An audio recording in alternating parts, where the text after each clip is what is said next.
Hello friends and welcome back to my channel. My name is Katelyn from Florals.com and today I am back with my August How to Kill a Kit with Style to share with you another layout process.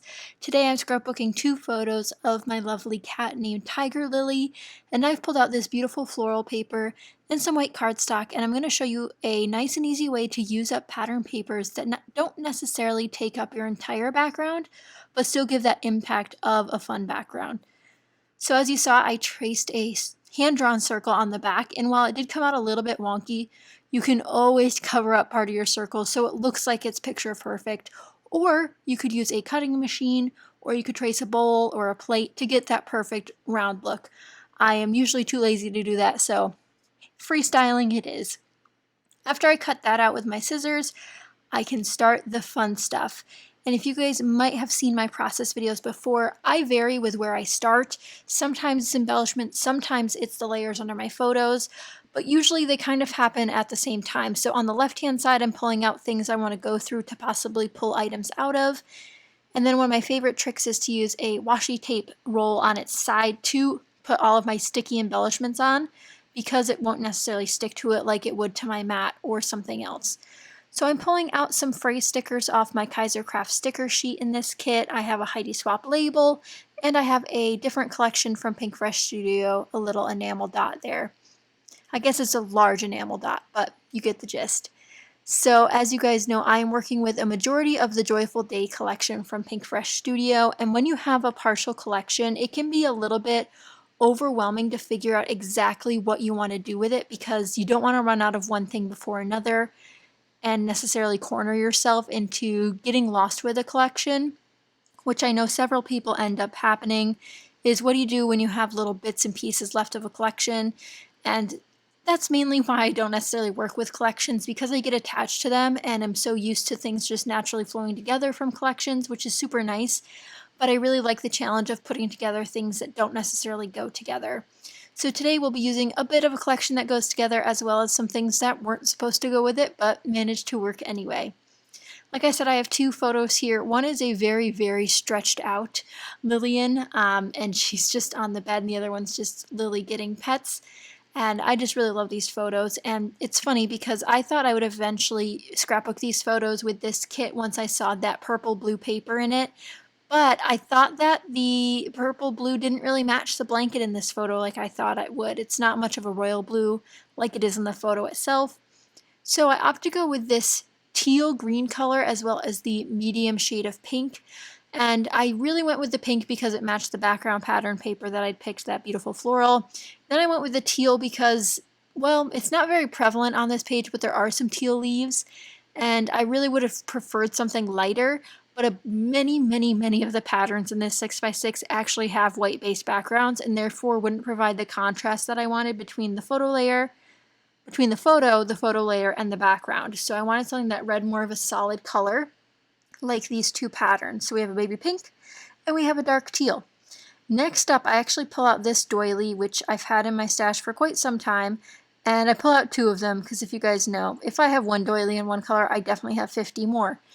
And I also pulled in this arrow. Now this arrow is a really old embellishment, and it's actually from the Target dollar spot during one of their Valentine's Day themed releases. And I've used a bunch of the other ones, and I finally am using up this one on this page. Now when it comes to embellishing with die cuts, I find it very easy to layer them together, so you kind of saw me naturally just placing things where I thought they fit.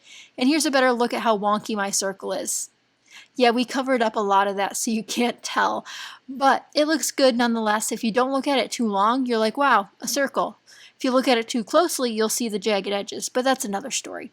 So here I am going in with two doilies, and these are a dusty pink, which almost matches the collection perfectly, which is always something I look forward to, is when sometimes just little things that match like that just really help pull a collection together. Even if it's not a perfect on slate match, just being in the same general color scheme or general shade scheme can be super helpful to pulling a layout together. I put a little journaling label here at the bottom, and you'll also notice I'm putting a journaling spot sort of at the top here with this lined card piece and a label.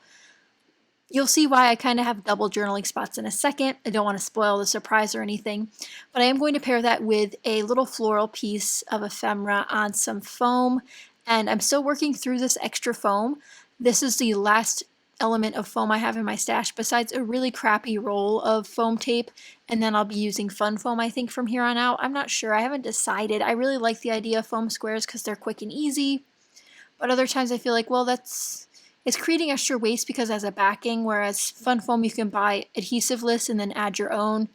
It's really hard to figure it out, but here you see me adding some more die cuts. These are the fun purple shade that's in this collection that I think is very, very unique, and really why I pulled an additional purple for this kit anyway was because of this purple color in the collection. But you see I only use a couple pops of it here and there. It's not in the background paper, so I don't worry about it too much. And I put the wonderful phrase stickers from Fiskars Craft into place. And you can just really tell that this layout just came together on its own. And especially since I didn't do any pre-planning other than picking out which background paper I wanted to use, this was lickety-split for me. I think it took 40 minutes total, including cutting out that stupid background circle. If you guys have cutting machines, I promise you it's much easier to do a simple task like that. But when it comes to hand cutting, sometimes it can be overwhelming for scrapbookers who use traditional tools. So I think it can be a bit intimidating to do something like this. Cutting into your pretty pattern paper by hand can be daunting, but I promise it's so worth it, especially if you can trace something to get that look. Here I'm adding a little strip of teal and a little strip of pink hearted washi tape, just to add a little bit of washi tape on all of my layouts whenever I can. A couple inches can go a very, very long way. And I can't recommend it enough to you guys, just to try to add that to your list of finishing touches, or maybe when you're making your baseline for your page, just adding in washi tape can be a huge, tremendous help to using it up in your stash. Because a lot of us have a ton of washi tape because it is so pretty, it's so easy, it's inexpensive, but you got to keep using it if you want to keep buying it, which is something I have to keep telling myself.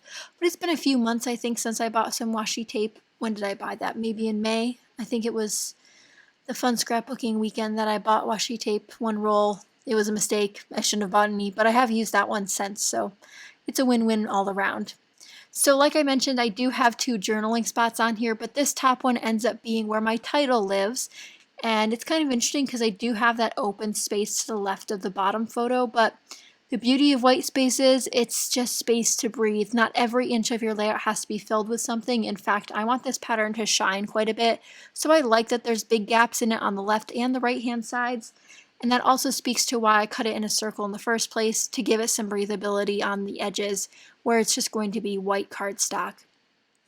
And here you just saw me use up some gray enamel dots. That's right, an empty in August already. That's what we like to see. And I'm going to pull out another sheet of enamel dots. So I really like the gray, kind of helps match the title into the color sequence. But then I pull in these cute little mint ones, which were gifted to me from a swap that I had done. But I end up finishing those off too. 2 empties in one video. Who knew? But that is it for this layout, guys. Let me know what you think of the smaller title, of the circular pattern paper. I think it's really fun, and again, I adore this color scheme and collection from Pink Fresh Studio.